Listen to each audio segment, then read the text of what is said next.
Again हमारा basic ही चलने वाला है जेनेटिक्स का। अभी हमने चैप्टर स्टार्ट नहीं किया है, बहुत सारे टर्म्स यूज होने वाले हैं इस चैप्टर में। तो now come over gene. Mendel ने जीन की जगह पे क्या टर्म यूज किया था और जीन का कॉन्सेप्ट सबसे पहले किन्होंने दिया था? तो gene is unit of heredity. It is a unit of heredity.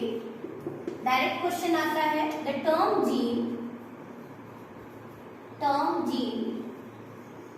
First point by Johansson. आप देख रहे हैं जोहानसन ने टर्म जीन किस ईयर में कॉइन किया? 1909 में। और मेंडल कब के अपने वर्क को पब्लिश करा चुके थे? लेकिन मेंडल ने अपने हेरिडिटी जो ट्रांसमिशन हो रही थी ट्रेड के, उसके लिए क्या टर्म यूज किया था? उन्होंने फैक्टर यूज किया था। But according to Mendel the unit of heredity was factor। उन्होंने क्या टर्म यूज किया था बेटा? फैक्टर। ये भी पूछा जाता है कि जो यूनिट ऑफ हेरिडिटी है वो क्या थी? अकॉर्डिंग टू मेंडल फैक्टर थी। लेकिन बाद में फैक्टर क्योंकि मैथमेटिकल टर्म है और बहुत सारे बायोलॉजिस्ट ने इसको एक्सेप्टेबल नहीं माना, तो आगे जाके इसको रिप्लेस कर दिया गया किस वर्ड से? जीन से। तो फैक्टर का कॉन्सेप्ट जो है वो किन्होंने यूज किया था बेटा? मेंडल ने यूज किया था। और मेंडल क्या कहते हैं? Factors are, according to Mendel, factors are discrete unit of heredity which stably pass from one generation to another। Mendel क्या कह रहे हैं बेटा? कि it is a discrete unit of heredity. एक यूनिट है, वो नहीं एक्सप्लेन कर पाए थे क्योंकि जब मेंडल की फाइंडिंग्स आई थी उस टाइम तक माइटोसिस, मियोसिस, गैमेट का भी कोई कॉन्सेप्ट नहीं था। ये जो माइटोसिस, मियोसिस, आप जो 11th में cell division and cell cycle पढ़ के आए हैं, ये कॉन्सेप्ट भी बहुत बाद में जाके आया है बेटा। गैमेट का कॉन्सेप्ट भी बाद में आया है। लेकिन मेंडल ने कहा कि कोई ना कोई ऐसा फैक्टर है जो पेरेंट से कहाँ पास होता है बेटा? उनके प्रोजेनी में। कैसा पास होता है? स्टेबली पास होता है। मतलब ये फैक्टर जाते हैं, मिक्स होते हैं at the time of fertilisation and carry character from one generation to another. ऐसा टर्म किन्होंने दिया था? मेंडल ने दिया था। तो जीन आपसे पूछा जाए कि उन्होंने कॉइन किया तो आप किसका नेम लिखने वाले हैं? जोहानसन का। और यदि आपसे पूछा जाए मेंडल ने किसका कॉन्सेप्ट दिया था? तो फैक्टर का। नाउ कम ओवर कि ये जीन लोकेटेड कहाँ होते हैं बेटा? जीन की लोकेशन क्या होती है? तो next come over, gene located होते हैं क्रोमोसोम पे। तो next come over gene loci. और क्या होते हैं ये जीन लोकाई और जीन लोकस? जीन लोकाई और जीन लोकस हालांकि बहुत ही इजी सा टर्म है ये, लेकिन आपका नेट का एक क्वेश्चन निकलता है यहाँ से जो मैं आपको अभी कवर करवाने वाली हूँ। तो जीन लोकाई और gene locus. Locus is the position of genes over homologous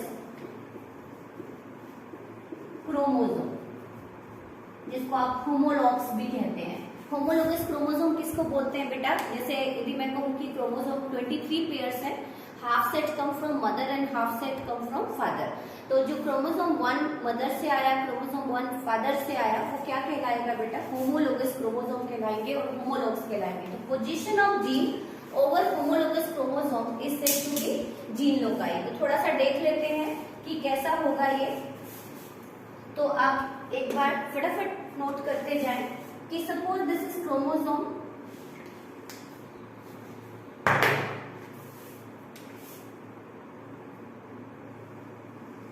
P arm, Q arm आपको पता ही है, सेंट्रोमेयर जो दोनों आर्म को अटैच करके रखती है। मैंने यहाँ पे एक होमोलॉग ड्रॉ किया है, बेटा। और यहाँ पे मैं जीन की पोजीशन दिखाने वाली हूँ। सपोज यहाँ पे स्टेम हाइट वाले जीन है। Suppose this gene code for stem height. इन प्लांट्स की बात ले लेते हैं तो height, this is suppose tall और ये डॉर्फ का एल है। आगे मैं रिप्रेजेंट करूंगी कि ये कैपिटल टी और स्मॉल टी क्या रिप्रेजेंट कर रहा है। तो आप देख रहे हैं कि जो पोजीशन ऑफ जीन है एक पर्टिकुलर पर्टिकुलर जीन की जो पोजीशन है वो एक पर्टिकुलर साइट ऑफ क्रोमोसोम पे है, जिसको आपने क्या कह दिया बेटा, जीन लोकाई कह दिया। तो gene is located over particular site of chromosome and that is said to be gene loci. अब ध्यान से देखें आप, मैं क्या दिखा रही हूँ कि एक जीन कैपिटल टी एक पेरेंट से आया, एक जीन स्मॉल टी कहाँ से आया, एक पेरेंट से आया। तो हर एक जीन के अल्टरनेट कंट्रास्टिंग फॉर्म ऑफ जो जीन होती है उसको हम एलील्स बोलते हैं। आगे हम एक और डेफिनेशन डिस्कस करने वाले हैं, यहीं पे डिस्कस कर देती हूँ। एलील्स क्या होती है? एलील्स आर, ये बड़ा कंफ्यूजन होता है बच्चों को, क्या एलील जीन की फॉर्म है या जीन से अलग है? तो allele and gene are pretty much same. Alleles और genes are pretty much same. ध्यान से देखें, how can you define allele? Allele is defined as contrasting form of gene, forms of gene located over similar loci, similar loci। ध्यान से देख रहे हैं आप, मैंने क्या टर्म लिखा? These are contrasting form of genes located over similar loci। ध्यान से सुने, जैसे suppose this gene come from mother और this gene come from father, clear? तो इस दोनों के एक एक क्या आए हैं मदर फादर से, एलील आए हैं, और ये दोनों जीन, ये दोनों एलील मिलके किसको कैरी आउट करेंगे, किसको कोड करेंगे? टॉलनेस को कोड करेंगे। आगे हम देखेंगे कि क्यों मैंने इसको टॉलनेस कहा, किसको हम डॉफनेस कहेंगे। तो मैंने क्या कहा बेटा, जीन की एक डेफिनेट पोजीशन होती है क्रोमोसोम पे, जिसको आपने क्या कहा, लोकाई। हर एक जीन के जो कंट्रास्टिंग फॉर्म्स होती हैं उसको हम क्या बोलते हैं, एलील्स। तो एलील्स कोई पार्ट ऑफ जीन नहीं है, these are contrasting form of gene. जैसे मैंने कहा कि टॉलनेस के लिए कौन सा जीन रिस्पॉन्सिबल है बेटा, कैपिटल टी या कैपिटल टी स्मॉल टी। तो आप देख रहे हैं कि एक क्रोमोसोम पे कैपिटल टी है, एक क्रोमोसोम पे स्मॉल टी है, ये एक्चुअल में एक ही जीन है, ये एक्चुअल में क्या है, एक ही जीन। और कंट्रास्टिंग फॉर्म ऑफ जीन को आपने क्या कह दिया, एलील कह दिया। ये यदि दोनों एलील सेम है तो वी यूज टर्म होमोजाइगस, दोनों एलील अलग अलग है तो हमने क्या कह दिया, हेटेरोजाइगस। तो आगे हम एक क्वेश्चन जो आपका नेट में आता है उसको देख लेते हैं कि किस तरह से आप इसको एक्सप्लेन करेंगे, जीन की पोजीशन को और लोकाई को कैसे हम एक्सप्लेन करेंगे। तो एक बार डायग्राम देखें, थोड़ा बड़ा सा क्रोमोसोम बनाती हूँ मैं आपको समझाने के लिए। सपोज ये क्रोमोसोम है बेटा, इसको मैंने कहा होमोलोग, होमोलोग किसको बोलते हैं? Suppose this is chromosome 1 come from mother and father respectively, तो इसको हमने क्या कह दिया, होमोलोग कह दिया बेटा। इस पे मैंने जीन को लोकेट किया है एक पोजीशन के साथ। सपोज ये है कैपिटल टी, ये है कैपिटल टी, क्लियर? फिर मैंने सपोज पी के सीड के कलर को ले लिया, येलो ग्रीन, क्लियर? उसी तरह से मैंने ले लिया कोई और कैरेक्टर ले लिया बेटा, कोई भी और कैरेक्टर ले सकते हो, जैसे फ्लावर पोजीशन ले सकते हो आप, एक्सिलरी एंड टर्मिनल, क्लियर? उसी तरह से आप ले सकते हो और भी कोई कैरेक्टर हम ले सकते हैं, जैसे सपोज हमने कोई कैरेक्टर ले लिया राउंड एलिल। तो ध्यान से देखें, यहाँ पे क्या कहने वाली हूं मैं कि हर एक जीन की अपनी एक डेफिनेट पोजीशन है बेटा, जिसको मैंने क्या कहा, लोकस। और हर एक जीन के अपने कंट्रास्टिंग फॉर्म ऑफ क्या है, एलील। यदि एलील सेम है तो हमने टर्म यूज कर दिया होमोजाइगस। यदि एलील डिफर कर रहे हैं, जैसे suppose this code for yellow colour and this code for green colour, yellow यहाँ पे डोमिनेंट है, ग्रीन यहाँ पे रिसेसिव है। आगे मैं बताऊंगी क्या है ये, मेरे को वैसे पहले ही बता देना चाहिए था कि डोमिनेंट ट्रेड्स को हम कैपिटल लेटर से रिप्रेजेंट करते हैं और डोमिनेंट जीन को हम कैपिटल लेटर से रिप्रेजेंट करते हैं और रिसेसिव को हम स्मॉल लेटर से रिप्रेजेंट करते हैं। जेनेटिक्स में वे ऑफ रिप्रेजेंटेशन है, आप लोअर क्लास में पढ़ के आए होंगे, फिर भी हम डिस्कस कर लेंगे एक बार। तो मैंने क्या कहा बेटा, हर एक जीन के अपने कंट्रास्टिंग फॉर्म्स है, वो कंट्रास्टिंग फॉर्म्स को आपने क्या नाम दिया, एलील नेम दिया। क्या नेम दिया आपने, एलील। अब ये एलील सेम भी हो सकते हैं और ये डिफरेंट भी हो सकते हैं, इसमें कंफ्यूजन ना हो। एलील कोई पार्ट ऑफ जीन नहीं है, these are contrasting form of gene, जो किसके ऊपर लोकेटेड है, same loci of the homologue. अब मैंने क्या कहा कि कैपिटल टी, यहाँ पे आपको कैपिटल टी क्या नजर आ रहा है, इसको थोड़ा सा लिख के आपको अच्छे से समझा दूं, फटाफट नोट करें आप लोग।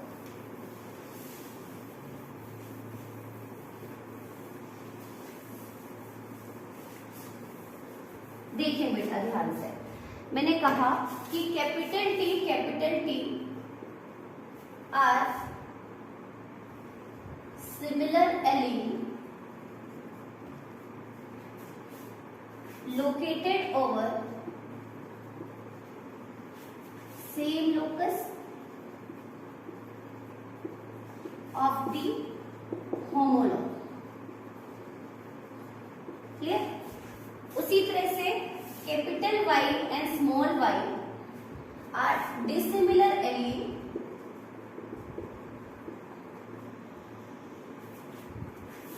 Alleles code for color located over same loci of the homologue। अब आप देखें कि भले ही एक जीन के एलील सेम भी हो सकते हैं और डिसिमिलर भी हो सकते हैं, मतलब सिमिलर भी हो सकते हैं और डिसिमिलर, मतलब हर एक कैरेक्टर के जो जीन है बेटा उसके एलील सेम भी हो सकते हैं और डिफरेंट भी हो सकते हैं। यदि एलील सेम है तो हम क्या टर्म यूज करते हैं? होमोजाइगस। ध्यान से देखें, यदि एलील सेम है किसी भी कंट्रास्टिंग ट्रेट के तो हमने उसके लिए क्या टर्म यूज किया? होमोजाइगस। यदि एलील डिसिमिलर है तो हमने टर्म क्या यूज किया बेटा? हेटेरोजाइगस। तो कोई भी ट्रेट या तो होमोजाइगस कंडीशन में एग्जिस्ट करेगा या हेटेरोजाइगस। मैंने क्या कहा कि टॉलनेस के लिए ये वाला जीन रिस्पॉन्सिबल है बेटा, और इस जीन की जो अपनी डेफिनेट लोकाई है और हर एक होमोलॉग के ऊपर एक डेफिनेट क्या प्रेजेंट है बेटा? एलील। तो एलील एक्चुअल में क्या है? जीन्स ही है जो किस पे लोकेटेड है? एलील्स पे। अब आप कहेंगे कि ऐसा क्यों हमने टर्म यूज कर लिया, हमने इसको जीन ही क्यों नहीं कहा, एलील क्यों कह दिया? तो आप देखें ध्यान से, नॉर्मली यदि मैं कहूं कि सपोज एक क्रोमोसोम लूं बेटा मैं, ये कोड कर रहा है ब्लैक हेयर कलर को, suppose this B code for black hair colour, minor mutation हुई और ब्राउन हेयर कलर अपीयर हो गया, तो जो एलील्स है ये कंट्रास्टिंग फॉर्म, मतलब जीन के अंदर माइनर चेंज आते गए और कुछ अलग अलग टाइप के एलील्स अपीयर होते गए जो पॉपुलेशन में किसको लीड करते हैं बेटा? वेरिएशन को। यदि मैं कहूँ कि सभी individual capital B black hair के साथ आए, स्मॉल बी ब्राउन हेयर के साथ आए, तो कोई वेरिएशन ही नहीं है। इसका मतलब ब्लैक के अंदर कुछ म्यूटेशन हुई and due course of time it transform into small B just it is a way of representation, symbolic representation. B के अंदर ही कुछ म्यूटेशनल चेंजेस आई बेटा, और वो किसमें चेंज हो गई? स्मॉल बी में। स्मॉल बी किसको कोड कर रहा है? ब्राउन हेयर कलर को कोड कर रहा है। कैपिटल बी डोमिनेंट जीन है which code for black hair colour. Due course of time B के अंदर कुछ चेंज आया, म्यूटेशन हुआ, नाइट्रोजनस बेस पेयर। एक्चुअल में जीन क्या है बेटा? सेगमेंट ऑफ डीएनए है, made up of ATGC, adenine thymine guanine cytosine. Biomolecule में आप पढ़ के आए हैं कि डीएनए किससे मिलकर बना है? नाइट्रोजनस बेस पेयर से। और यदि उस बेस पेयर में माइनर चेंज भी आता है तो जीन के अंदर फंक्शनल चेंजेस आते हैं। तो जब यदि बी के अंदर कुछ चेंज आएगा तो ड्यू कोर्स ऑफ टाइम में भी transform into small B and it code for brown hair colour, brown pigments बनने शुरू हो गए होंगे। तो मैं यहाँ पे कहना चाहती हूँ कि जो हर एक जीन की कंट्रास्टिंग फॉर्म्स हैं उसको आपने क्या कह दिया? एलील। और हर एक एलील की अपनी डेफिनेट क्या होती है? लोकाई। जैसे मैंने कहा कि टॉलनेस के जो एलील थे वो सेम लोकाई पे लोकेटेड है, कलर के जो एलील्स हैं वो भी सेम लोकाई पे लोकेटेड है। अब एक बार नेट में क्वेश्चन आया था बेटा कि इस तरह के क्रोमोसोम बने थे,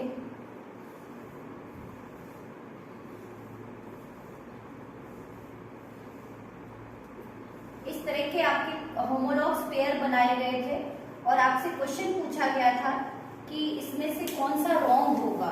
तो जैसे मैंने यहाँ पे कहा कि सपोज ये मैंने लिखा टी, ये मैंने लिखा दिस वन, ये मैंने लिखा स्मॉल टी और ये मैंने लिख दिया टी और आर। क्या ये पॉसिबल होगा?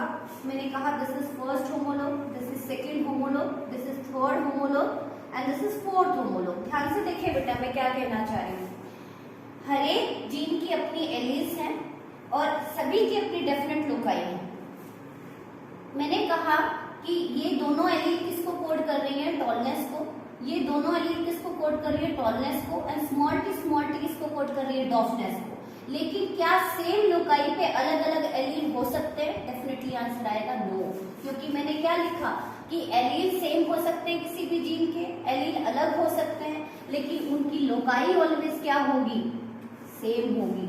मतलब कि लोकाई कभी भी चेंज नहीं हो सकती, तो this combination is never possible, कभी भी पॉसिबल नहीं होगा। इस तरह के क्वेश्चन आपके आते हैं, बिल्कुल इजी है बेटा, ध्यान से देखें। मैंने क्या कहा कि कोई भी जीन है उसके होमोलॉग्स के ऊपर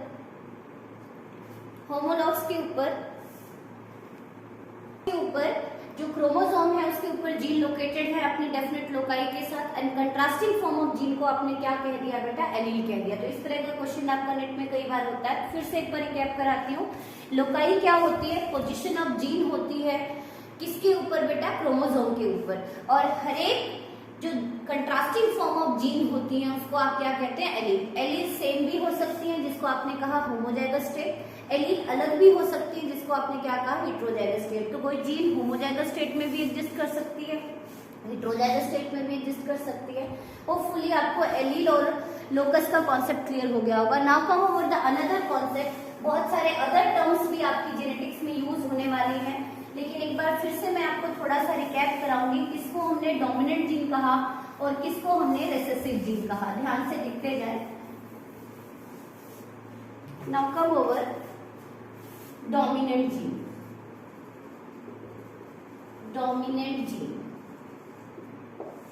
डोमिनेंट जो एक्सप्रेस हो रहे हैं बेटा, जो मास्क नहीं होते, तो डोमिनेंट जीन आर दो gene which expressed in all generation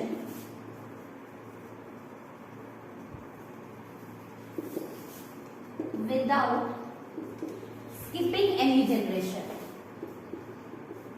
कोई भी जनरेशन स्किप नहीं करते, जनरेशन आफ्टर जनरेशन मूव करते जाते हैं, और उसके लिए हमने क्या टर्म यूज किया, डोमिनेंट जीन। और मेंडल ने इसके लिए क्या टर्म यूज किया था, फैक्टर बेटा।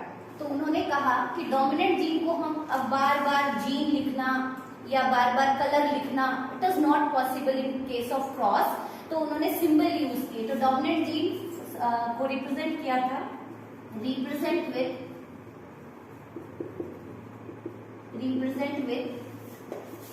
Capital alphabet. For example T जो है ये एक एलील है बेटा ऑफ द जीन, तो ये किसको कोड कर रहा है बेटा, कोड फॉर टॉलनेस। यहाँ पे आपने क्या देखा कि इस जीन के जो कंट्रास्टिंग फॉर्म ऑफ एलील है वो सेम है, तो इसको हम कह सकते हैं होमोजाइगस स्टेट। तो this is homozygous tall, you can call homozygous tall. यदि इसके allelic form, allelic constitution, contrasting allele same है, तो हमने इसको क्या कह दिया, होमोजाइगस टॉल। उसी तरह से मैंने कहा बेटा capital T small T, capital T small T, एक एलील डोमिनेंट फॉर्म में है, एक रेसेसिव फॉर्म में है, ये भी किसको कोड करेगा बेटा, कोड फॉर टॉलनेस। लेकिन क्या ये प्योर टॉल है, डेफिनेटली आंसर आने वाला है नो। तो आपने कहा कि नहीं मैडम ये हेटेरोजाइगस टॉल है, हेटेरोजाइगस टॉल है, हेटेरोजाइगस टॉल है। क्लियर पॉइंट बेटा यहाँ तक। तो डोमिनेंट जीन आपने क्या कैसे डिफाइन करोगे, वो जीन जो कोई भी जनरेशन स्किप नहीं करते, it exist in both homozygous as well as in heterozygous state. और क्लियर हो गया आपको homozygous and heterozygous state. Now come over recessive gene. किसको कहा आपने, रेसेसिव जीन और रेसेसिव ट्रेट्स, क्योंकि हर एक जीन ट्रेट्स को कौन कंट्रोल करते हैं, जीन्स कंट्रोल करते हैं। आर द ट्रेट्स और जीन विच स्किप जनरेशन और रिमेन मास्क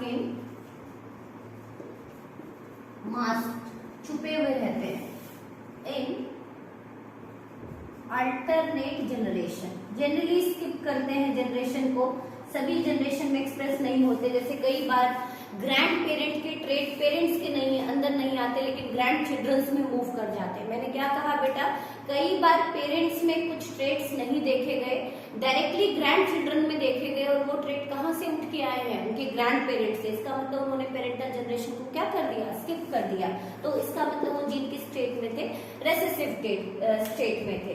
तो इसको हम किससे रिप्रेजेंट करते हैं बेटा, it is represent with small alphabet, और फॉर एग्जाम्पल स्मॉल टी। ये किसको कोड कर रहा है बेटा, code for deafness, code for deafness, deaf को कोड कर रहा है, हाइट की बात कर रहे हैं हम। तो ये किसको कोड कर रहा है, डॉफनेस को। और ये always exist in homozygous state, homozygous state. Clear है पॉइंट आपको यहाँ तक? तो हमने क्या कहा, आज हमने जीन का कॉन्सेप्ट पढ़ लिया बेटा कि जीन क्या होते हैं। टोटल जीन कितने हैं अपने बॉडी में, 30,000 इन अ ह्यूमन बॉडी। जीनोम की बात करें, जीन्स किस पे लोकेटेड है, क्रोमोसोम पे लोकेटेड है। पोजीशन ऑफ जीन को आपने क्या कह दिया, लोकस कह दिया। एक क्रोमोसोम पे नंबर ऑफ जीन्स हो सकते हैं, जैसे maximum number of gene is located over chromosome 1। ये फाइंडिंग्स हमें पता चली है due to human genome project. Human genome project किया गया था, जो मैं चैप्टर 6 में आपको डिटेल में पढ़ाऊंगी। उससे हमें पता चला कि maximum number of gene human body में किस क्रोमोसोम पे लोकेटेड है बेटा, फर्स्ट पे। And least number of gene, minimum number of gene किस क्रोमोसोम पे लोकेटेड है, क्रोमोसोम Y पे। तो डोमिनेंट जीन, रेसेसिव जीन का कॉन्सेप्ट क्लियर हो गया। अब थोड़ा सा हम देख लेते हैं कि और कौन से टर्म्स हम सिंबल्स यूज करने वाले हैं जेनेटिक्स में। फटाफट नोट करें आप लोग। तो नेक्स्ट कम ओवर क्रॉस। कुछ जो मेंडल का एक्सपेरिमेंट था वो क्रॉस ब्रीडिंग पे बेस्ड था, और उन्होंने क्या कराया था उसको थोड़ा सा देखते हैं। तो सबसे पहले उन्होंने सिलेक्शन किया था सुपीरियर पेरेंट का, फिर उन्होंने उसकी क्रॉस ब्रीडिंग कराई थी और हाइब्रिड ऑप्टेन किए थे। क्लियर? तो कैसे क्रॉस कराई होगी, क्या सिंबल यूज किए होंगे, उसको हम देख लेते हैं। तो सबसे पहले उन्होंने जो जनरेशन ली, तो मेंडल का जो थोड़ा सा वर्क देखते हैं और सिंबल्स देखते हैं। तो एक क्रॉस देख लेते हैं, क्रॉस, या simply you can write down Mendelian cross. Detail में नहीं जाएंगे, जब चैप्टर स्टार्ट करेंगे तो हम बस यहाँ पे मेरा मेन मोटिव है कि आपको जनरल आइडिया दे देना कि हम क्या क्या सिंबल यूज करने वाले हैं। तो मेंडेलियन क्रॉस, जिसको हम प्लांट हाइब्रिडाइजेशन एक्सपेरिमेंट भी कहते हैं, जो मेंडल ने परफॉर्म किया था on Pisum sativa. Clear? Excuse me ma'am. Yes बेटा। मैम वीडियो ब्लर आ रही है मैम। नेटवर्क इशू होगा बेटा आपका।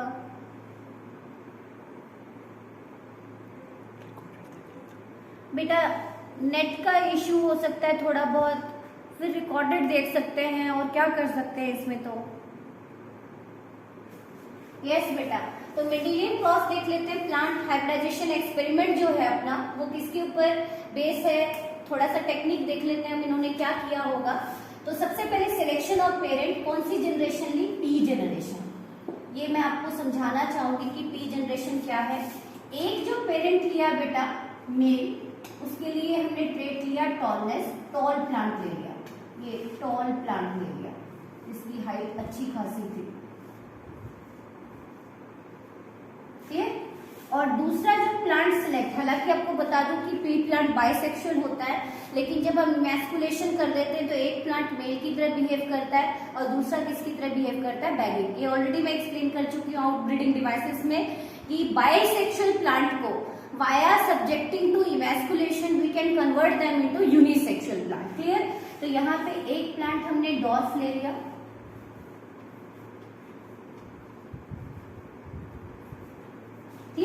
और एक हमने क्या ले लिया बेटा, टॉल। टॉल यहाँ पे डोमिनेंट ट्रेट है, इसीलिए हमने इसको कैपिटल लेटर से रिप्रेजेंट किया। और यहाँ पे हमने फीमेल प्लांट को जो हमने सिलेक्ट किया डॉर्फ ट्रेट, वो रेसेसिव ट्रेट था, इसीलिए वो इसको स्मॉल लेटर से रिप्रेजेंट किया। अब इसके हम क्या बनाएंगे बेटा, गैमेट्स बनाएंगे। ऑलवेज जब जीन्स जो होते हैं वो सेग्रीगेट करते हैं at the time of gamete formation. Each gene of a trait segregate eight the time of gamete formation. ध्यान से सुने, हर एक जीन जो कंट्रास्टिंग एलील्स हैं वो सेग्रीगेट करते हैं किस टाइम पे बेटा, गैमेट फॉर्मेशन पे। और हर एक गैमेट के अंदर क्या पहुंचते हैं, एक एक एलील पहुंचते हैं प्योर फॉर्म में। तो हमने बना लिए ये गैमेट्स, ये हमने क्या बना लिए, गैमेट्स। क्लियर, गैमेट्स बना लिए। तो यहाँ पे हमने इसको क्या कह दिया, हमने इसको गैमेट्स कह दिया। क्लियर, यहाँ पे हमने पी जनरेशन लिखी, यहाँ पे हमने गैमेट्स। गैमेट को ऑलवेज हम किससे रिप्रेजेंट करते हैं, सर्कल से।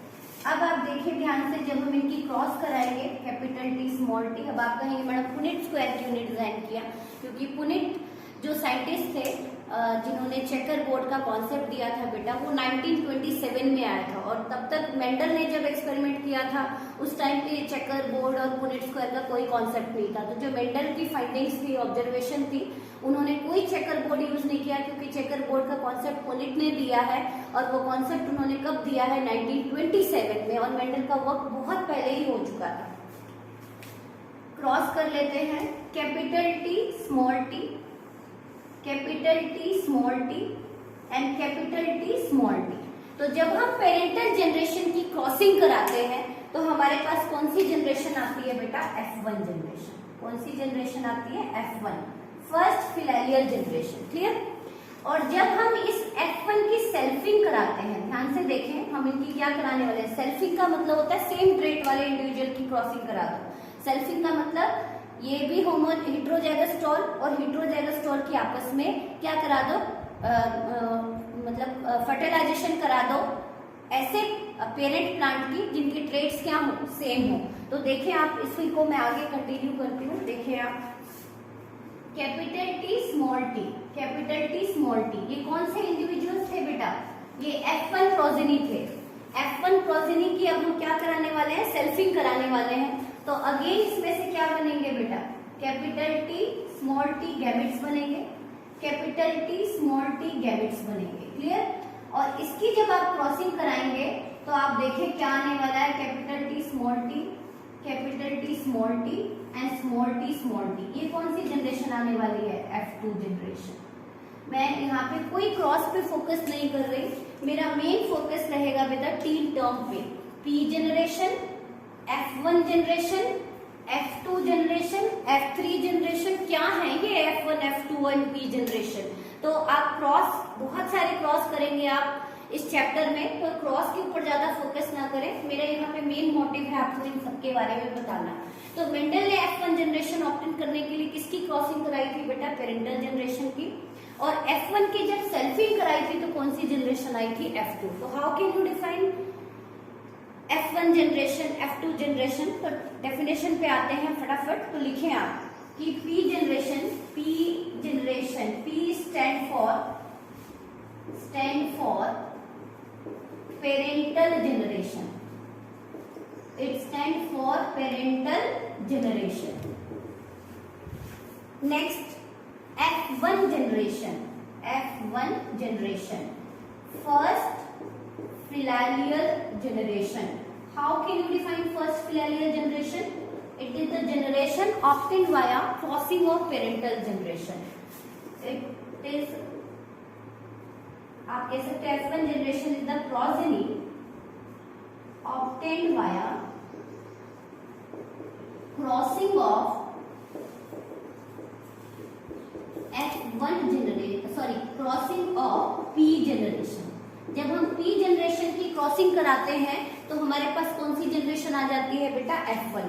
और जब हम F1 की सेल्फिंग कराते हैं, यहाँ पे ध्यान से देखें मैंने क्या लिखा, progeny obtained via crossing of P generation. जब आप P जनरेशन की क्रॉसिंग करा रहे हैं, P जनरेशन की क्रॉसिंग करा रहे हैं तो कौन सी जनरेशन आ रही है, F1। Next F2 generation is the second filarial generation, second filarial generation. F2 के लिए क्या टर्म यूज किया आपने, सेकेंड फिलेरियल जनरेशन। F1 के लिए क्या यूज किया, फर्स्ट फिलेरियल जनरेशन। इस तरह से हम बनाते जा रहे हैं। तो how can you define F2 is the progeny obtained via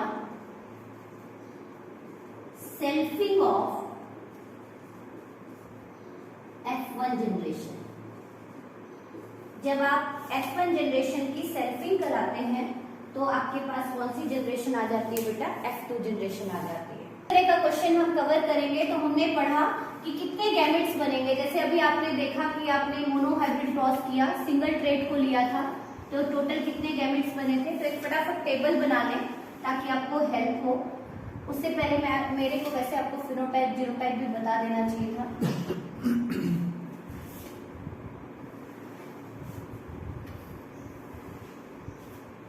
लिख लेते हैं हम number of loci. Number of loci, ध्यान से देखिए बेटा। सपोज ये क्रोमोसोम है, सपोज ये क्रोमोसोम है होमोलोग, क्लियर। आपने इसके अंदर सिर्फ एक ही ट्रेट को कंसीडर किया, एक ही ट्रेट को कंसीडर करके क्रॉस करा दिया, तो आप इसको क्या कहेंगे? मोनोहाइब्रिड। लेकिन सपोज आपने टॉलनेस के साथ साथ सीड की राउंड शेप भी ले ली, आपने कलर भी ले लिया, तो आप एक साथ कितने ट्रेट को कंसीडर कर रहे हैं? यहाँ पे 3 ट्रेट्स को, तो आपने इसको क्या कह दिया? Try hybrid. तो यदि हम एक लोकस ले रहे हैं, इसका मतलब क्रॉस क्या है? एक लोकस है तो जीन भी एक ही है बेटा, और वो क्रॉस कैसा कहलाएगा? Monohybrid cross. अगेन एक बार रिकैप कराती हूँ। जब हम पेरेंटल जनरेशन की क्रॉसिंग कराते हैं तो हमारे पास F1 जनरेशन आती है, क्लियर पॉइंट। और हर एक जीन की अपनी डेफिनेट क्या है बेटा? लोकस है, क्लियर। हर एक जीन की अपनी डेफिनेट क्या है? लोकस है। तो नंबर ऑफ लोकाई को हमने यहाँ पे रिप्रेजेंट किया n से। यदि n की वैल्यू 1 है तो क्रॉस कैसा कहलाएगा? मोनोहाइब्रिड। कैसा कहलाएगा? Monohybrid cross. How can you define monohybrid cross? Hourly बता देती हूँ। It is a cross between parental generation having one contrasting trait. यदि एक कंट्रास्टिंग ट्रेट के साथ आप क्रॉस करा रहे हो तो आपने उसको क्या कह दिया? मोनोहाइब्रिड। यदि n की वैल्यू 2 है तो आपने उसको क्या कह दिया? डाइहाइब्रिड क्रॉस, जो आप 10th में डिजाइन करके ही आए हैं। अभी अभी मैंने जो क्रॉस डिजाइन किया था वो किस कैटेगरी से बिलोंग कर रहा था बेटा? Monohybrid. Capital T cross with small t। लेकिन यदि मैं इसको क्रॉस करा दूं, सीड की शेप भी ले ली और कलर भी ले लिया। देखें आप, round seed with yellow colour, wrinkle seed with green colour, इनको क्रॉस कराओगे, 2 ट्रेट को एक साथ लिया है तो आपने उसको क्या कह दिया? Dihybrid cross, clear point. यदि लोकस की नंबर ऑफ लोकाई 3 है, इसका मतलब क्रॉस क्या है? ट्राइहाइब्रिड। यदि लोकस की वैल्यू 4 है तो वो क्रॉस क्या है? टेट्राहाइब्रिड। ज्यादा डिटेल में नहीं जाएंगे हम फर्दर। n की वैल्यू 6 है तो हेक्साहाइब्रिड क्रॉस, एक साथ 6 ट्रेट को लिया गया है। तो यहाँ पे क्या मैं आपको बताने वाली हूँ, ध्यान से देखें। Number of gametes form, number of gametes form, कितने गैमेट्स बनेंगे मोनोहाइब्रिड क्रॉस में? इसका फॉर्मूला है बेटा 2 raised to power n, 2 raised to power n। तो यहाँ पे n की वैल्यू क्या है? 1, इसका मतलब गैमेट कितने बनेंगे? 2। यहाँ पे n की वैल्यू क्या है बेटा? 2, तो गैमेट्स कितने बनेंगे? 4। यहाँ पे n की वैल्यू क्या है बेटा? 3, तो गैमेट्स कितने बनेंगे? देख लें आप, 2 raised to power 3, तो कितने बन गए गैमेट्स? 8, क्लियर। उसी तरह से n की वैल्यू 4 है तो कितनी हो गई? 16 गैमेट्स। तो यदि नंबर ऑफ लोकाई बढ़ती जा रही हैं तो गैमेट्स कितने बनेंगे आपको इमीडिएट टिक करना है, तो आप फॉर्मूला पुट कर देंगे 2 raised to power n। Now come over number of phenotypes form. Number of phenotype, जैसे अभी हमने क्रॉस किया था टॉल और डॉस के बीच में, तो हमारे 2 ही ट्रेट आ रहे थे प्रोजिनी में, या तो वो टॉल आ रहे थे या वो डॉस आ रहे थे, क्लियर। जो हमें दिखाई दे रहे हैं ट्रेट, उसको आप क्या बोलते हो? फिनोटाइप। डेफिनेशन देख लेंगे अभी हम। जो हमें दिखाई दे रहे हैं, जैसे कोई भी इंडिविजुअल टॉल दिख रहा है, जो हमें दिख रहा है, ऑब्जर्वेबल है, डिस्टिंक्टिव फीचर है किसी भी इंडिविजुअल का, उसको हम क्या बोलते हैं बेटा? फिनोटाइप्स। इसका भी फॉर्मूला क्या होता है बेटा? 2 raised to power n। तो नंबर ऑफ फिनोटाइप कितने आएंगे? इसमें 2 आएंगे, इसमें 4 आएंगे, इसमें 8 आएंगे, इसमें 16 आएंगे। लेकिन how can you calculate the genotype? Genotype क्योंकि आप देख नहीं सकते, it is the genetic constitution of particular individual. तो नेक्स्ट देख लेते हैं हम number of genotypes. Number of genotypes, इसके लिए फॉर्मूला होता है बेटा 3 raised to power n। देख ले आप, 3 raised to power n, 3 raised to power n। तो यहाँ पे आपने पुट किया वैल्यू, तो टोटल जीनोटाइप कितने आए? 3 आए। अब आप कहेंगे 3 कैसे मैडम? तो आपने क्रॉस कराया था तो आपने देखा था एक इंडिविजुअल कैपिटल टी आया था, कैपिटल टी स्मॉल टी आए थे, और ये मैं कौन से एक जनरेशन की बात कर रही हूँ? F2 जनरेशन, क्योंकि जो भी हम जीनोटाइप फिनोटाइप देखते हैं वो हम किस जनरेशन की देखते हैं बेटा? F2। तो एक प्योर टॉल था, होमोजाइगस टॉल था, 2 कैसे थे बेटा? हेटेरोजाइगस टॉल, और एक कैसा था? Homozygous recessive. तो how many genotypes possible in case of monohybrid cross? 3। How many genotype possible? 3। Clear?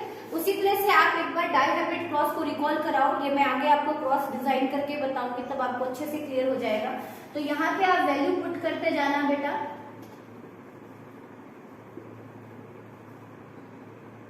Clear? तो इस तरह से आपको क्लियर हो जाएगा कि कितने कितने क्रॉस बनने वाले हैं, कितने टाइप की पॉसिबल जीनोटाइप्स बनने वाली है। तो इस तक तो आप मोनोहाइब्रिड डाइहाइब्रिड तो आपके सिलेबस में आप अच्छे से याद रखते हो, लेकिन सपोज नेट में क्वेश्चन आ जाए कि number of loci 6, then how many possible genotype possible, genotype possible in F2 generation. एक बार फिर से रिकॉल कराती हूँ।